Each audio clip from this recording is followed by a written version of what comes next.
Hi everyone, this is Adam Horton, and this is the first video in a series of what I hope will be many videos on how to play Dominion, the card game.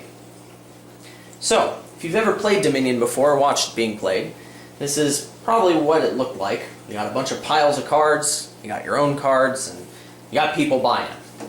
So, how do you play Dominion? The object of the game is to score more points than your opponents. And the way you score points is you want to buy these green cards. The green cards are worth points. You want to buy as many of the green cards as you can, hopefully the better ones that are worth more points, and then at the end of the game, whoever has the most points will win the game. In order to buy these victory cards, you're going to need money, since all these victory cards cost a certain amount of money.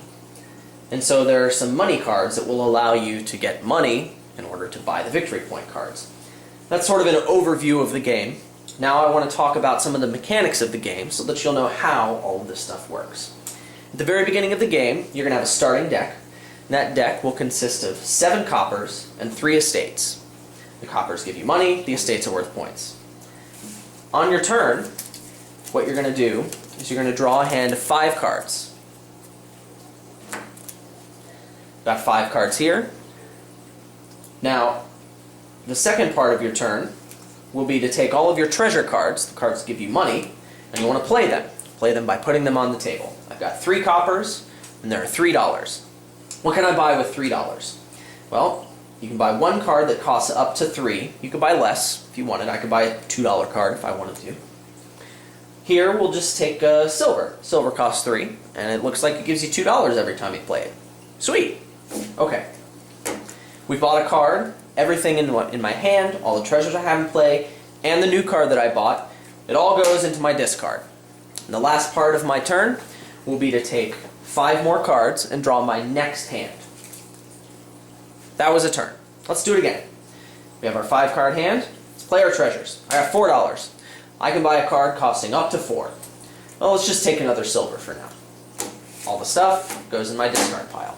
Now I draw my new hand of 5 cards. Right? I got nothing in my deck. So what do? Well, whenever you need to draw cards, and there's nothing in your deck to draw, take your discard, shuffle it together. There's your new deck. I've got a deck now, so we'll go ahead and draw my 5 cards.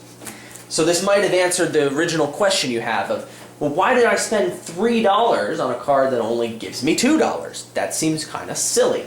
Well, it would seem kind of silly, except that all those coppers we use to buy the silver, plus the silver, all those shiny new cards we buy, eventually, when we shuffle, get to go back in our deck, and then we can use them again.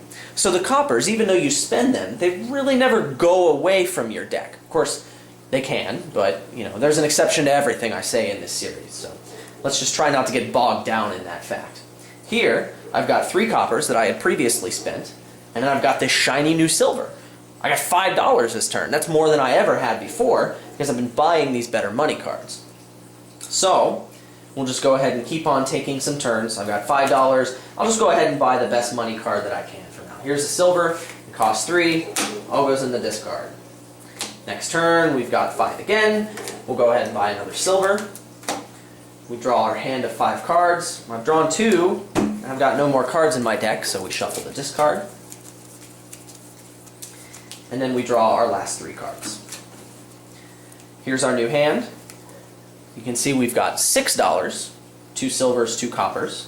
So with this $6, we'll go ahead and buy a gold. The gold costs $6. Cost is down here in the bottom left corner.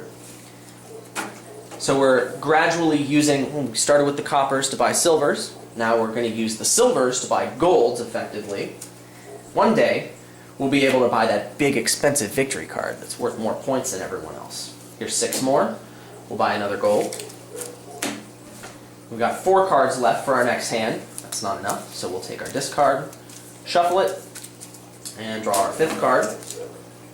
Here's another 5. We'll get a silver. Remember, the point of this was to buy those big expensive victory cards. Eventually we'll get there. Here's 6 more for a gold. All of these nice expensive money cards are going to help us get to there. Ooh, here's 7. We're getting closer. Buy 1 more gold, and hopefully we'll be able to hit $8 on our next turn. $8 is how much that province costs. Alright, here we go. We got $9 in our hand. Go ahead and play our treasures. Buy that shiny province. Now, the whole point of this was to buy provinces. In a 2-player game, there are only 8 provinces in the stack, and the game will end when the provinces are gone. So you want to try and get more provinces than your opponent. Most games of Dominion will be decided by who gets more provinces. So it's a race to get the provinces before they're out. You want to get at least 4. If you get more than 4, well, you're in pretty good shape. If you get less than 4, you're not in good shape.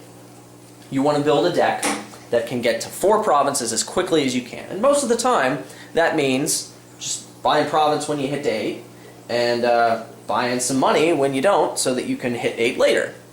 That's the idea. Now there are some lesser victory cards. You started the game with 3 estates. Estates are worth 1 point, and they only cost 2.